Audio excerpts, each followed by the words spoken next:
Halo, selamat malam. Perkenalkan, nama saya Yustina Yustrini Wanadian dengan NIM 203030115. Kelas C semester 3, Fakultas Ilmu Sosial dan Ilmu Politik, Universitas Nusa Cendana Kupang 2021. Baik, di video kali ini saya akan mereview buku dengan judul Hubungan Sesama Jenis, Hukum dan Perubahan Sosial, karya Francis Haliminton dan Guido Noto dan Laidega. Di mana tugas ini untuk memenuhi tugas ke-9 mata kuliah perubahan sosial budaya.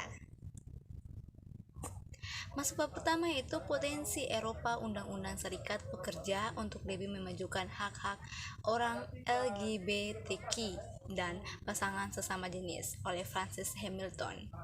Yang pertama, subsidi di tingkat Uni Eropa. Karena kekhawatiran tentang kurangnya konsensus, EZTR tidak mewujudkan negara-negara peserta untuk melegalkan pernikahan sesama jenis. Hal ini menyebabkan EZTR memberikan MOA yang luas untuk dikenal sebagai Latitude of Difference of Error kepada negara-negara yang melakukan kontak masalah ini. Tujuan utama dari doktrin MOA adalah untuk menghormati identitas sosial atau nilai-nilai asasi manusia yang harus diutamakan. Kaum regionalis menganggap bahwa dalam masalah-masalah yang berkaitan dengan nilai-nilai moral dan budaya, negara-negara yang berkontrak harus bebas menentukan kebijakan mereka sendiri. Konvensi Eropa sendiri mengabdikan subsidiaritas di bawah pasal yang memaparkan yang utama kewajiban untuk melindungi hak asasi manusia yang masing negara peserta. Kekhawatiran ini diperburuk saat ini karena ECTHR menghadiri dalam konteks dikatakan bahwa doktrin konsensus mengabaikan kepentingan kelompok minoritas dan memungkinkan negara-negara yang terikat kontrak untuk menentukan masalah tanpa analisis dan memeriksa hukum yang menyeluruh. Meskipun pernyataan ECTHR mengamati sebuah gerakan menuju konsensus, masih belum jelas kapan hal ini akan tercapai. Kita masuk bab 2 yaitu kesetaraan pernikahan di Irlandia konteks politik hukum oleh Brian Tobin. Poin penting itu definisi hukum pernikahan. Undang-Undang Catatan Sipil 2004 larangan tegas pernikahan sesama jenis di Irlandia muncul sedikit lebih dari satu dekade yang lalu. Undang-Undang Pencatatan Sipil tahun 2004 ini terutama diperkenalkan untuk memodernisasikan prosedur pencatatan kelahiran, kematian, dan perkawinan. Undang-undang tidak pernah secara tegas melarang pernikahan sesama jenis sebelum berlakunya undang-undang ini. Meskipun demikian, bagian 2 pasal 2E menegaskan kembali pengecualian hukum umum pasangan sesama jenis dari pernikahan dalam istilah berikut. Untuk tujuan undang-undang ada halangan untuk pernikahan jika kedua belah pihak berjenis kelamin sama. Fakta bahwa ini adalah ketentuan undang-undang pertama yang membatasi pernikahan baik pihak lawan jenis agak aneh mengingat bahwa ayat 2 dan E adalah amandemen yang dimasukkan dalam RUU Pencatatan Sipil tahun 2003 pada tahun 2004. Ayat 2E adalah amandemen yang dimasukkan ke dalam RUU Pencatatan Sipil tahun 2003 dan pada awal tahun 2004. Pada tahun 2003, Pengadilan Kanada telah menganggap pembatasan pernikahan untuk pasangan lawan jenis sebagai pelanggaran terhadap piagam hak dan kebebasan Kanada. Akibatnya, Witsello mengamati bahwa di Australia pemerintah liberal atau nasional saat itu khawatir bahwa pengadilan Australia mungkin mengikuti keputusan Kanada dan karenanya undang-undang saat itu khawatir bahwa pengadilan Australia mungkin dibekukan untuk mengubah Undang-Undang Perkawinan 1961 sehingga bagian 1 sekarang mendefinisikan pernikahan sebagai penyatuan seorang pria dan seorang wanita dengan mengesampingkan semuanya yang lain secara sukarela dimasukkan seumur hidup sebagai Whitlam menunjukkan dalam konteks Australia.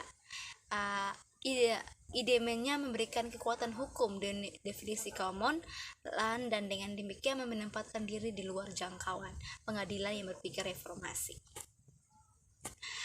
Yang poin kedua yaitu sejarah legislatif bagian 2 dari Undang-Undang 2004. Ayat 2E pasal 2 Undang-Undang tahun 2004 merupakan amandemen undang-undang yang diperkenalkan pada komite tahap untuk memperjelas apa yang menjadi penghalang perkawinan.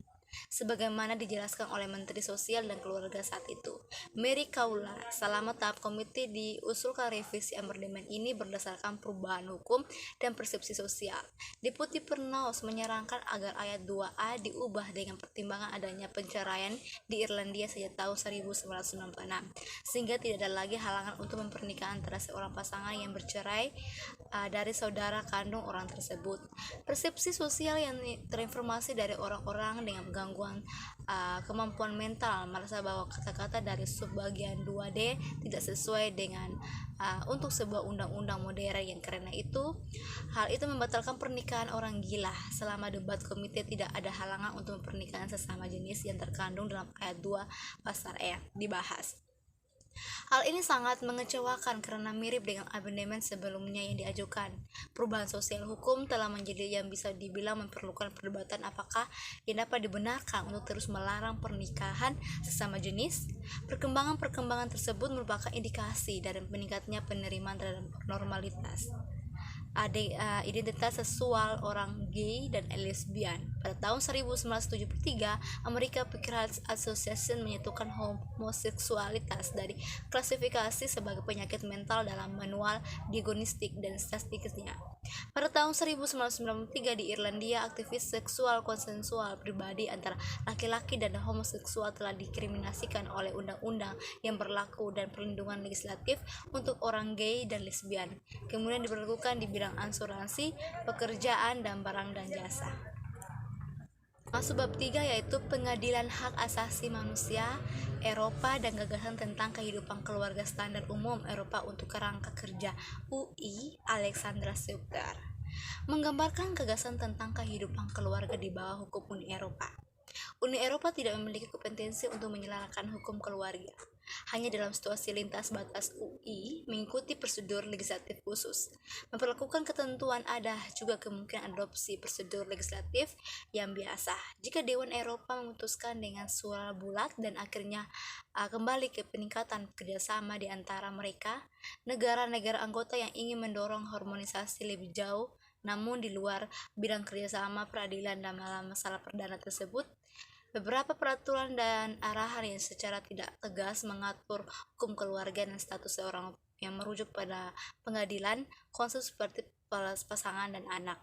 Hukum UE dapat mendefinisikan sendiri pengertian kehidupan keluarga berdasarkan pasal 7 Piagam Hak-Hak Dasar Uni Eropa. Selanjutnya disebut dengan CVRU, serta hak untuk menikah dan hak untuk mendirikan keluarga berdasarkan pasal 9 Piagam. Namun maka dari ruang lingkup hak-hak itu harus sama dengan ditetapkan oleh Konvensi Hak Asasi Manusia Eropa. Ketentuan ini tidak akan mencegah undang-undang syarikat memberikan perlindungan yang lebih luas. Dua pilar keluarga de facto dan de jure. Pertanyaan pertama yang harus dijawab adalah bagaimana hukum UI memandang dimensi keluarga dari kehidupan masyarakat. Perlu menggunakan ungkapan dimensi keluarga dalam arti non-teknis dan luasnya. Dimensi ini mencakup dua pilar utama. Masuk bab 4 yaitu hubungan dengan status kemitraan sipil di era pernikahan sesama jenis oleh Andy Howard. Ideologi pernikahan. Pernikahan telah lama memainkan peran penting dalam pemahaman masyarakat tentang apa yang dimaksud dengan keluarga. Pertukaran istilah perkawinan dan keluarga berarti bahwa pernikahan sebagai sebuah institusi menjadi identik dengan subtilitas komitmen dan kepatuhan. Periode perkembangan dan perayaannya yang panjang juga mendorong kesadaran masyarakat atau ideologi pernikahan, seperti yang dicatat oleh Barker. Ideologi pernikahan adalah sesuatu yang berbeda dari apa yang disebut struktur dan konsekuensinya.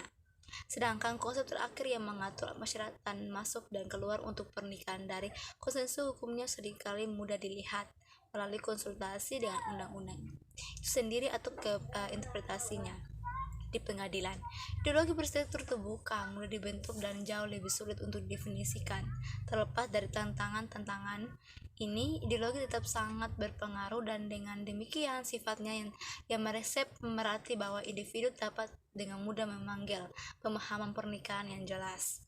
Bahkan universal, pemahaman yang tidak tepat ini berkembang dari waktu ke waktu dan disempurnakan dalam menanggapi perubahan sikap masyarakat dan mengilhami status pernikahan dengan kualitas. beberapa di antaranya jauh dari apa pernikahan dalam arti hukum.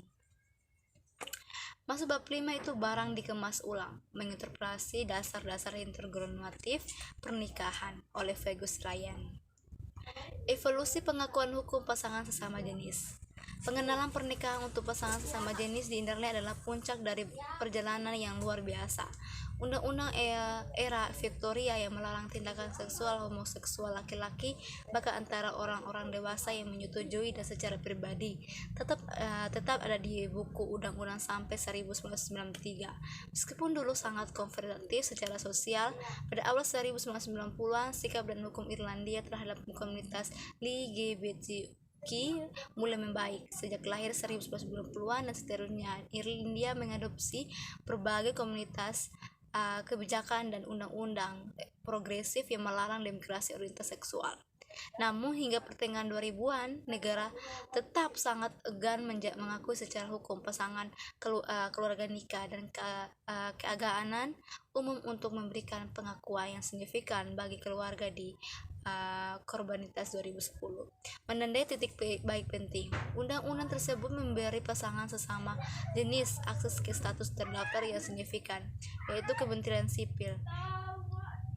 Ini menganugerahkan kepada mitra sipil yang terdaftar hak dan kewajiban substansial yang setara dalam banyak hal dengan yang timbul dalam pernikahan. Secara sebesar undang-undang berikan hak terbatas kepada yang hidup bersama, baik bersama jenis maupun lawan jenis.